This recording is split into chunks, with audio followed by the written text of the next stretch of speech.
কি হয়েছিল SSC base ২০২৬ সালের পরীক্ষার্থীর সাথে তার মাকে? ঠিক আছেন নাকি অসুস্থ? জানতে হলে না টেনে পুরো গল্পটা দেখুন। পরীক্ষার হল। ঘড়িতে সকাল ১০টা। সবাই মাথা নিচু করে লিখছে। কলমের শব্দে পুরো রুমটা ভরে গেছে। কিন্তু মাঝখানে একটা বেঞ্চে বসে আছে নীলা। তার সামনে প্রশ্নপত্র খোলা, কিন্তু খাতা একদম সাদা। সে কিছুই লিখছে না। স্যার দূর থেকে তাকিয়েছিলেন। কিছুক্ষণ পর তিনি এগিয়ে এলেন। কি ব্যাপার, লিখছ না কেন? নীলা চুপ।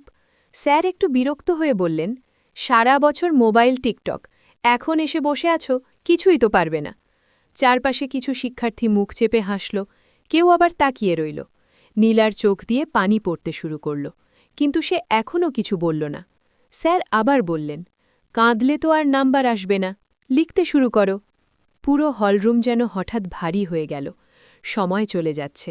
১০ মিনিট, ২০ মিনিট, নীলা একইভাবে বসে আছে। তার হাত কাঁপছে। হঠাৎ সে খুব আস্তে করে বলল, স্যার। স্যার থামলেন। আজকে আমার মা মারা গেছে। পুরো হলরুম নিস্তব্ধ। কলমের শব্দ থেমে গেল। কেউ নড়ল না। স্যার প্রথমে বিশ্বাস করতে পারছিলেন না। তার কণ্ঠ শুকিয়ে গেল। কি বললে?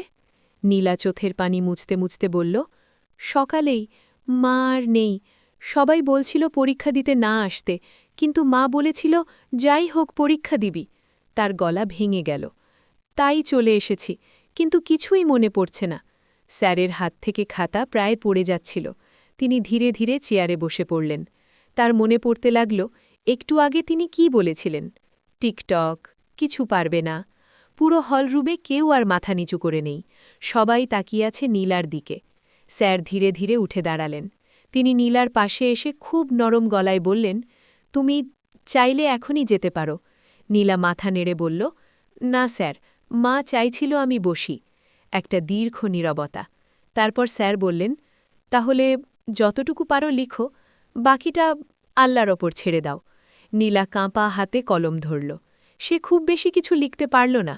কিছু শব্দ, কিছু অসম্পূর্ণ উত্তর, কিন্তু প্রতিটা লাইনের সাথে মিশেছিল তার কান্না।